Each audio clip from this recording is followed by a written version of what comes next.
Good afternoon, everyone, and happy Red Shirt Day.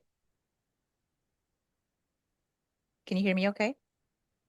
Yes. Yep, I can hear you okay. Great. Okay, thank you. So thanks for joining us this afternoon. We do have regrets from Shauna. She's not going to be able to make the meeting today, but we do have quorum, so we will proceed. So we'll call the meeting at, is it 12 o'clock exactly, I think. Yep, or 11:59 actually, sorry. And I just wanted to let everyone know, because Shauna wanted a recording of the meeting, we will be uploading this to YouTube, the municipality's channel, so that you can view the meeting. Um, so it will be publicly accessible, the YouTube channel in this meeting. So first of all, we have the approval of the agenda for today. Can I get a mover and seconder, please? Danielle and Katie? Okay, all in favor? And that's carried. Thank you. Any disclosures of pecuniary interest? I'm not seeing any. So see, no. Let's take a look at the previous minutes, and we have to go back a few months. We've got a couple of minutes to take a look at. November the 18th, 2025, and the special meeting that we held on January the 15th. Can I get a mover and seconder for that, please? Danielle and Nicola? Okay, thank you. All in favor? And that's approved. Thank you. Okay, reports of staff. And first up, we have Director McDonald, and you're going to talk to us about dementia-friendly communities. Thank you. Through the chair. Yeah, very happy and excited to share with this committee that in an ongoing effort for our municipality to enhance our accessibility and inclusivity to everyone from the community, we're partnering with the Alzheimer's Society. And in order to earn the designation of being a dementia-friendly community, we need to have at least 75% of our public-facing full-time staff take training. And then there's other requirements as well, including an action list that we will work with them to create some actions on other areas we can improve in this area. And then there are reviews where they check in with us to make sure we're still keeping the training up, that we are going after our action items. So benefits are include for this, obviously creating a safe and welcoming space for those living with dementia and for their care providers, heightening staff awareness, and decreasing the stigma and social isolation. So our training dates have already been set for staff, and we've got over 75% of our full-time staff enrolled to train on either June 11th or June 16th.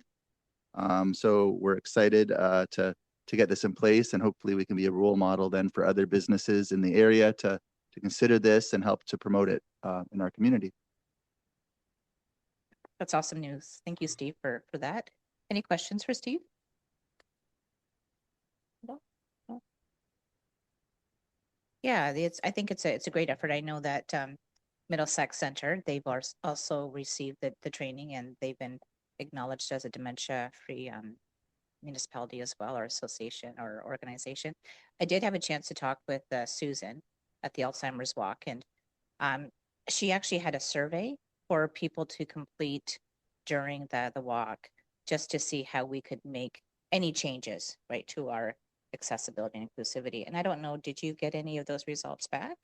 I don't think there were too many people that picked up the questionnaire. No, no results yet. And I know that when on the training day, she's also going to survey our staff to get their input as well, which will be good. Okay, well, that's great. That's good news. So if there's no other questions, then I just need a motion to receive the dementia-friendly communities report for information. Chris or Katie, and then Danielle, all in favor? And that is carried. Thank you. Okay, next up is Healing Forest. So Director McDonald, you can give us an update on that, please? Yeah, for sure.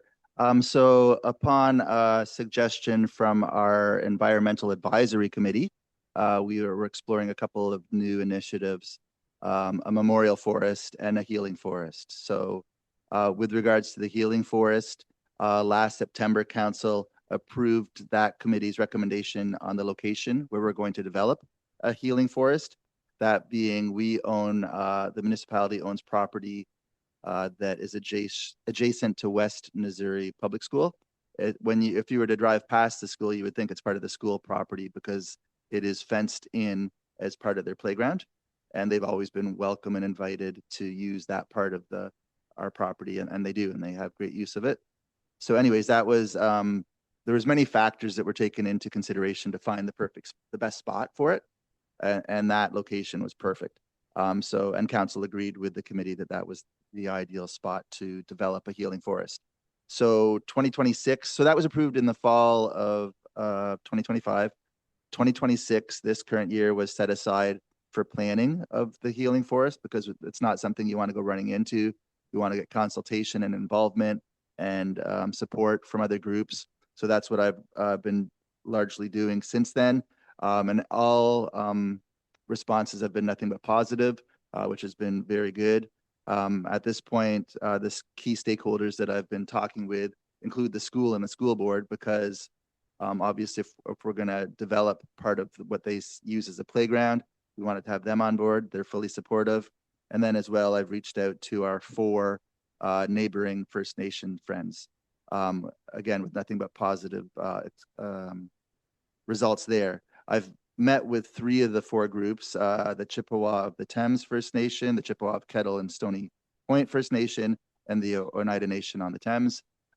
They were all fantastic. Some really big groups that met with us. They were very happy to hear that Thames Center is doing this. They're not aware of much of this happening anywhere in the area. They're provided lots of ideas, lots of input, offers to assist in various ways. So that was all really good. Ideas that were provided by the First Nations included what kind of plantings we should consider. So for those of you not familiar with the area, sorry, yes, thank you, Sarah. She's showing a picture there.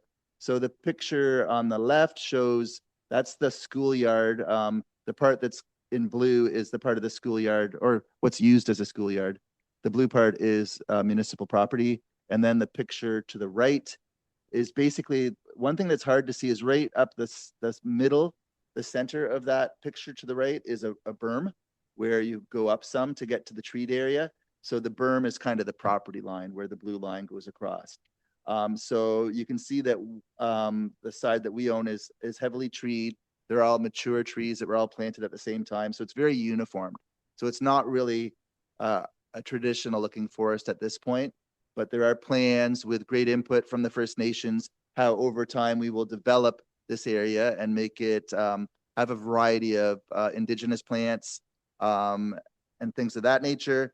Lots of ideas on site features, lots of input on signage. Signage that could be there include things such as a land acknowledgement plaque, stories on survivors, details on residential schools, and signs that focus on various parts of the Truth and Reconciliation initiatives. As well, we talked a lot with it being right beside the school. There's great opportunities to have learning sessions there with classes, not only with West Missouri, but that'll be a real easy school trip for them. They're not going to need permission forms from their parents, whereas other schools will be encouraged to hop on a bus and come and learn as well.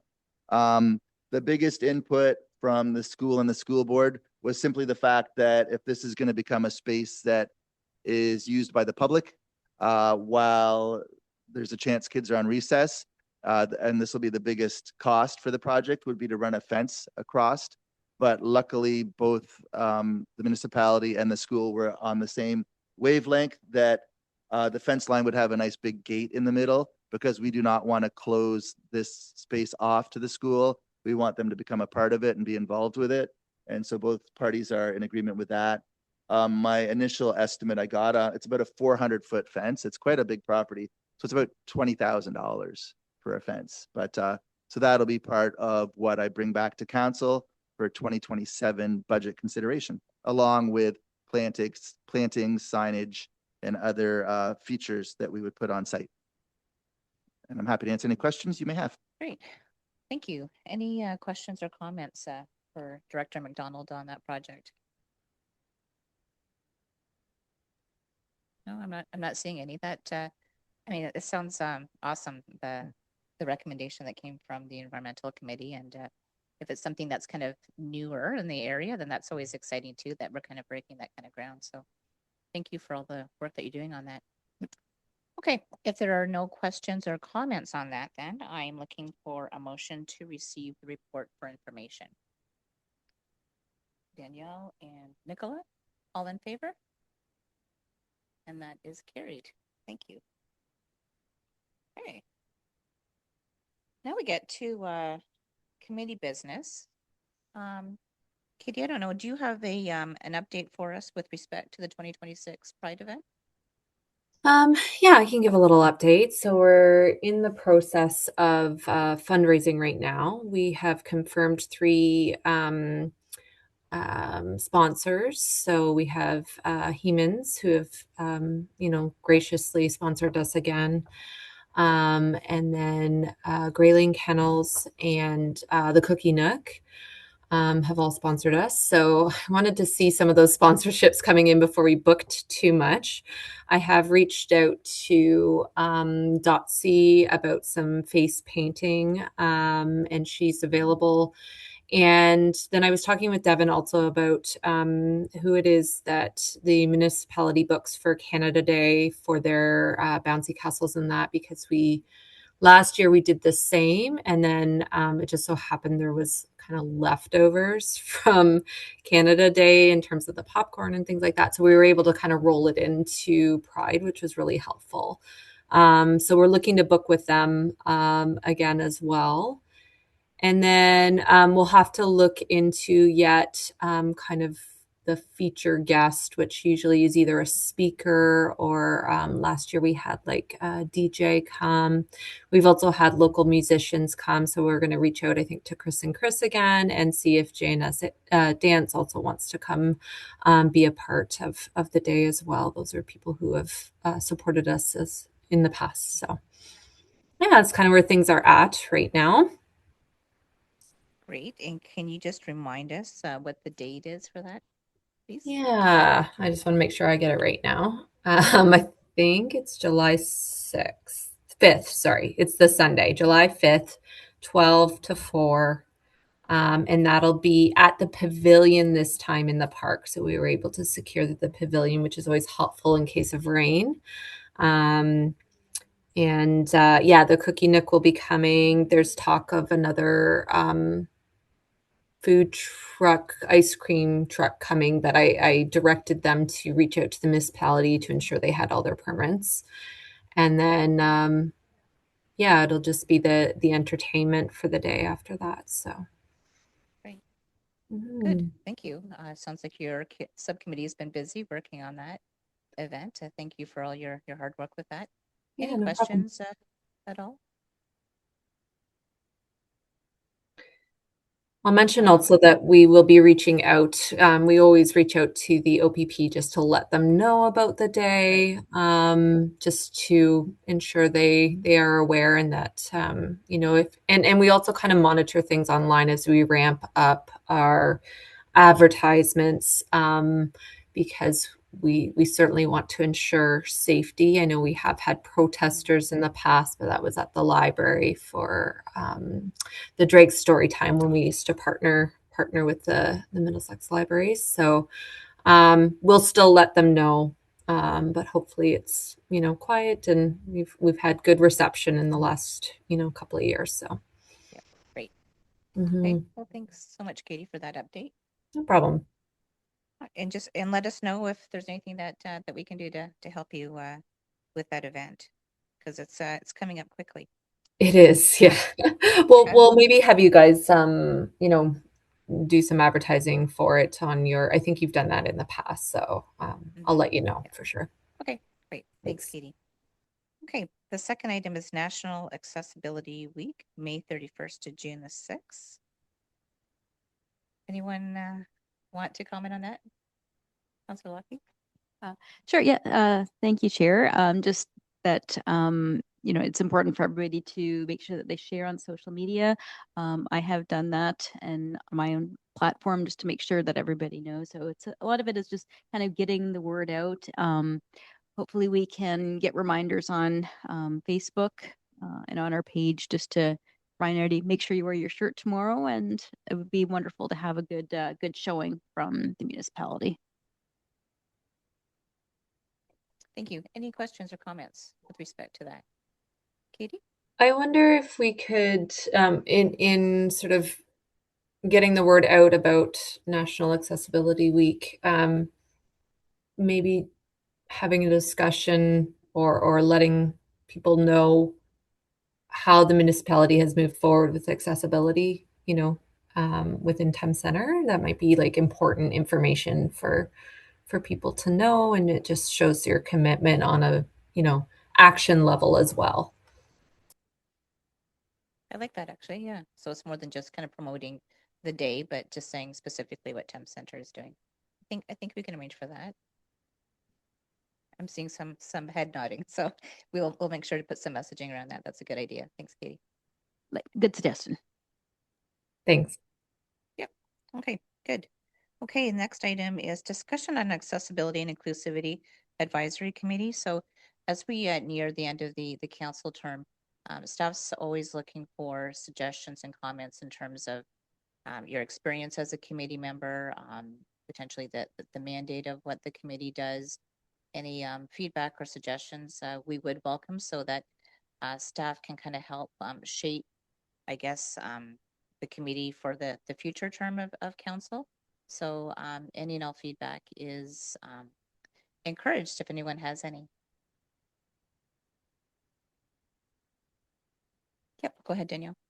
Yeah, so we kind of were talking about it casually, but in terms of the having people get together versus doing everything Zoom, I think it would be nice to have the committee members come in perhaps every other weekend, just because, or sorry, every other meeting. Yeah.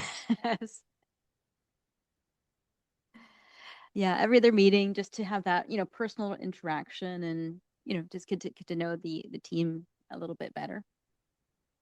Yeah, that's a good suggestion. I don't know, for those that are not participating in person today, any challenges or comments that you want to make in terms of in person? Go ahead, Katie. I'm just working in London, so it might be a little Yeah, challenging to get in. sure. If there was something after work hours, but I know that's pretty restricted for you as municipal workers. Mhm.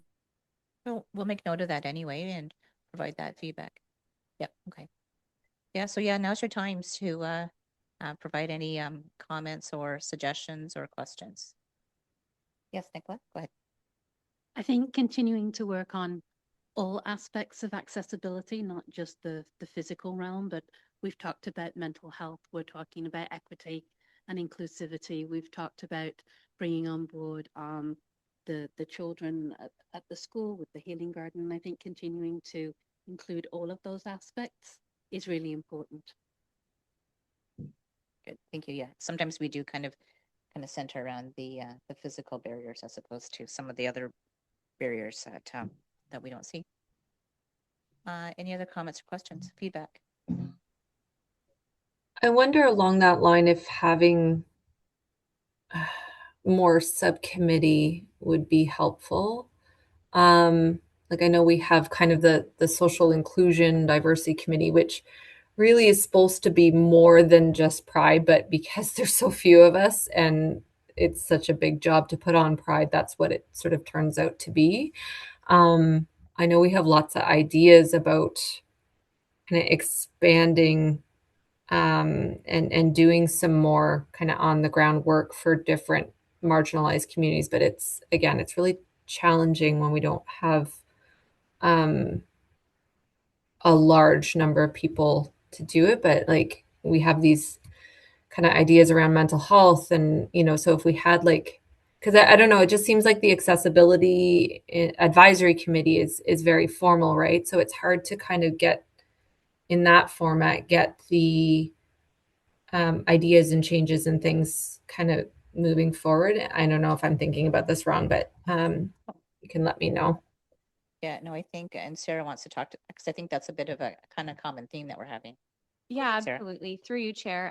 So I just wanted to say that we've had other council committee meetings and they've discussed the pros and cons of recommending either the continuation of a formal committee or maybe like an informal working group, just how they compare. They could both like make recommendations to council. They just work very differently. So that's something to consider as well. Yep, thank you. Thanks, Sarah. Yeah, that's a good suggestion, Katie. Krista and Mary, I know that you are fairly newer to the committee, but can you share any observations or feedback for us, if you have any? I think for me, my main interest is in helping people with mental health issues. I think I've attempted a few different ways of reaching people. I find that that's an issue with me. I work in the mental health field, and I'm also looking at supporting people in Dorchester who have mental health issues. So for me, the issue I have is reaching people and making people feel safe enough to come out and spend time. Thank you for that. Yeah, we've made note of that. How about you, Mary? Anything? Um, I think I'm better when I write things out. So I think can I submit something written like through an email? Sure. Yep, Sarah's saying for sure. I have a lot of You ideas and stuff in my yeah, no, head. that's good. I Yep, don't you want can to email. talk all the time, but I think the committee is doing a great job. And, I don't think you'll ever be satisfied with respect to you always have to keep going with community engagement is key. And I think Katie doing the Pride, I think that's wonderful. And, just having a presence. And I think every year, it expands and you just have to be consistent in your messaging, right? And also too, Krista, with the mental health, I've worked, oh my goodness, 30 years in corrections and mental health. So very well versed in that. And I think that the Dorchester is doing a good job, but there's always room for improvement, right? So thank you. Very well said. Thanks, Mary. Yep, you can submit your comments to Sarah. Do you have a kind of a deadline, Sarah? No, considering this will be the last committee meeting of this council term. So I would just say even now between the end of summer maybe, and then we've got everything ready for the new term of council. We're compiling all of these conversations with the different committees. We're compiling all the informal notes, everything you're saying here, and we're kind of getting it ready with all the other committees to present that to the new council. Great, thanks. Yep. So yeah, so if you think of something after the meeting, then certainly email Sarah and she can include that with any report that she's providing with the new council. Okay. Unfinished business. We don't have any items I'm not seeing on the agenda. Any new business that anyone would like to bring up? I'm not seeing any either. Yeah, so as Sarah said, this is our last meeting with this term of council. So I really want to extend a big thank you to everyone that's participated on the committee. Certainly, we can't do the work unless we get the volunteers to help us in terms of raising ideas and moving along some projects and initiatives, and especially the Pride events as well. So, um, you know, what you're doing, you're taking time out of your busy schedules, and I just want to say thank you for all of the great work that you're doing. But we will see you in July, of course, for the Pride event as well. That So sounds going forward, what does this look like, this group? Well, going forward, and maybe Sarah, do you want to? Maybe you should talk to that rather than myself. Yeah, absolutely. Through you. So this committee actually dissolves with the end of this council term. So once the new council is sworn in the fall, the new council will do a review of all of the committees and kind of decide at that point what they want to do in terms of all of the council advisory committees. Okay. Yeah. So my understanding is you will get notified. There'll be an advertisement, something similar, once the new council has been sworn in, and so you'll get to see what opportunities there will be in terms of those the committees. And what time period is that? So it'll be like the new council sworn in November. I believe it's November 14th. And then after that, if they do decide to continue this committee, it would be an application process again. Oh, okay. I also want to thank staff, because without staff, we wouldn't be able to have these meetings. So thank you for your support and the reports and the hard work that you do. So thank you. Okay, so that being said, I'm looking for a mover to adjourn. Councillor Lockie and Katie, all in favor? And that is carried. And we are adjourning at 12:24. Thanks, everyone. Enjoy this awesome weather. Yeah. Have a Thank good day. you. Thanks for all your support. Thanks. Thanks. Bye-bye. Send Bye. Peter up on my Bye. neck.